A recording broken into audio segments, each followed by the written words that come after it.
Hej, jeg har besluttet mig for, at jeg gerne vil have et solsejl op på vores terrasse her, fordi som I kan se, så er den fuldstændig blottet for skygge. Så vi har en udfordring, når vi sidder ude midt på dagen om eftermiddagen med at få skygge.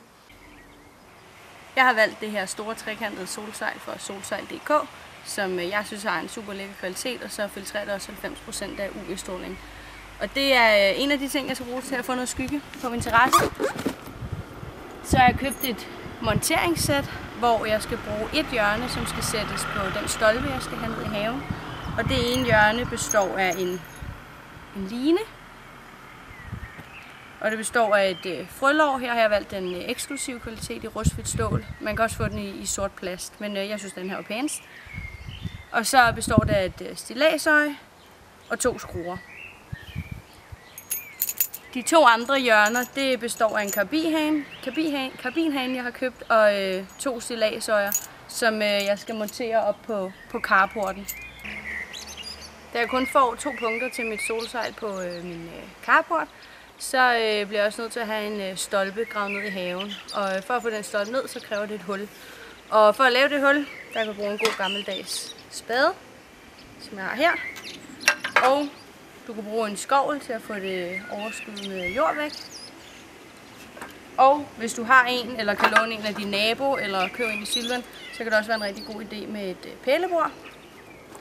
Og til sidst skal man bruge en stampepind, og den er der ikke noget særligt ved. Det kan være en hvilken som helst pind, som du bruger til at stampe jorden ned. Den stolpe, som I kan se her, jeg har valgt, det er en rubini-stolpe, som også kaldes falsk akacie. Og den har jeg valgt, fordi at den har et naturligt indhold af olie, som gør, at træet ikke rådner. Og synes, at den er rigtig flot i haven. Alternativt kan man også købe en trykimprægneret stolpe. Og sådan en her kan du bestille i din lokale trælast. Og den skal have en diameter på ca. 12-14. Når man skal sætte solsejlet op, så starter man altid i et hjørne, og så arbejder man så ud derfra. Og her er hjørnet så stilladsøjet, som skal bruges i, og der er så taget en boremaskine og et 6 mm bor. Og så kan jeg have boret et hul til stilladsøjet. Når jeg har boret fra, så er stilladsøjet klar til at blive skruet i. Og der går vi sådan der. Når den begynder at blive lidt stram, kan man tage det andet stilladsøje fra det andet hjørne, og så bruge det. Når jeg sætter solsejlet op, så har jeg valgt at have syningen opad. Og det har jeg gjort, fordi når vi sidder på terrassen, så vil vi kigge op på sejlet, og synes jeg det er pænest ikke at kigge på syning. Det kan også vende den anden vej, det er bare en smagssag. Og så kan vi sætte sejlet op i vores stilladsøje. Sådan der. Så er første hjørne klar. Nu har vi fået monteret det første hjørne, og til at montere det andet hjørne, der har jeg købt 3 meter line, som jeg har bundet hjørnet her, og lavet et pælestik og bundet fast i en karbinhane, og det skal så op i det andet hjørne.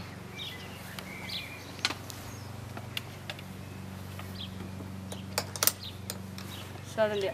Jeg kunne også have valgt at binde linen direkte fast i stilladsøjet, men for at give det lidt mere fleksibilitet, så jeg nemt kan tage det ned, hvis jeg kunne få brug for det, så har jeg valgt karbinhanen.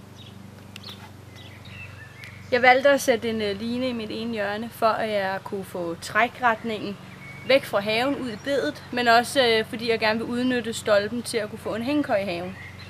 Og trækretningen, det er ret vigtigt i forhold til at få solsejl til at sidde rigtigt. Og trækretningen finder du ved at stå her med dit hjørne, og så skal trækretningen være midt for det hjørne, så det skal være i midten af de 2 andre hjørner. Og det ses ved, at hvis jeg nu går lidt tilbage, hvis jeg trækker den vej, så vil der komme en fold i solsejlet, og hvis jeg trækker den vej, kommer der også en fold. Og det ser ikke særlig pænt ud og ikke særlig hensigtsmæssigt, så hvis jeg går lige tilbage, så kan jeg få trækretningen den rigtige vej. Og jeg holder mig stadig midt for de 2 hjørner, der sidder på garagen. Så jeg kan få det helt herud. Meningen er så, at jeg kan gemme stolpen væk her, men samtidig udnytte den til at bruge til en hængekøj, der går hen til æbletræet i haven. Så er jeg klar til at grave hullet til stolpen. Det skal være så smalt som muligt, og så skal det være 85 cm dybt, så jeg kan få stolpen godt ned. Så der skal bare grave. Så har jeg fået gravet mit hul, der er 85 cm dybt. Og fordi jeg gerne vil have en mere permanent løsning, når stolpen nu alligevel står herude i bedet, så har jeg valgt, at jeg gerne vil have beton i bunden af hullet. Man kan også vælge at have jord til at stampe, men det vil give sig lidt. Det vil ikke vælte, men det vil give sig lidt. Så jeg har købt noget stolpebeton, som I kan se her. Og jeg skal så blande noget beton. Og der er det ret vigtigt, at der ikke kommer særlig meget vand i. Sådan som betonen skal være, det skal være det, man kalder jordfugtigt, ligesom her. Så det skal ikke være flydende, så det tager længere tid om at hærde. Hvis jeg bare smider beton direkte ned i hullet, så vil fugten fra jorden også gøre det ved hærde på et tidspunkt. Men jeg putter lidt vand i. Og så er jeg klar til at røre det sammen. Så har jeg fået lavet min beton klar.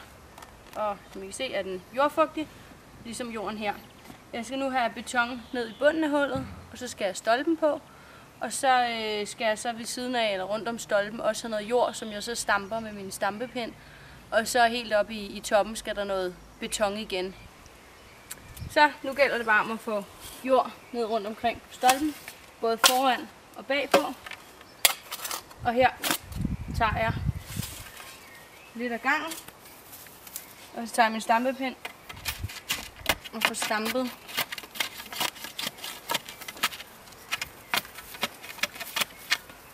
hele vejen rundt. Så har jeg fået fyldt mit hul næsten op med jord, og så putter jeg bare resten af betonen hele vejen rundt om stolpen.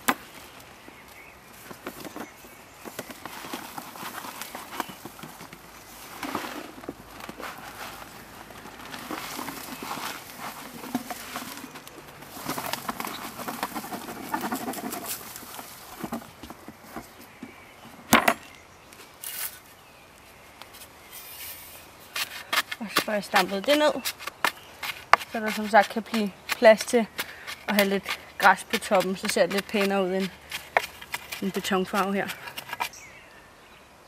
Så er stolpen klar, så jeg kan bore for til at sætte mit frølår på stolpen.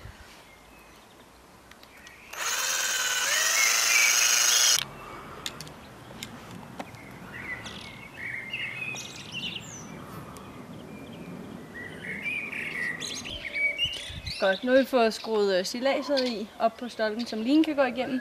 Og umiddelbart lige under stilladseret skal mit frølår placeres, og der skal være med modhagerne nedad.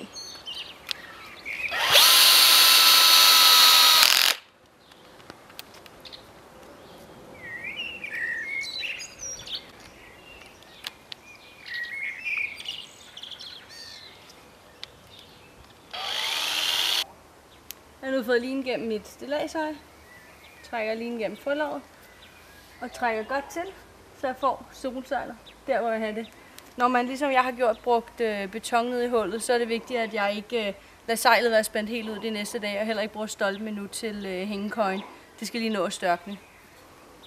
Men lige nu er det klar til, at jeg kan nyde lidt skygge.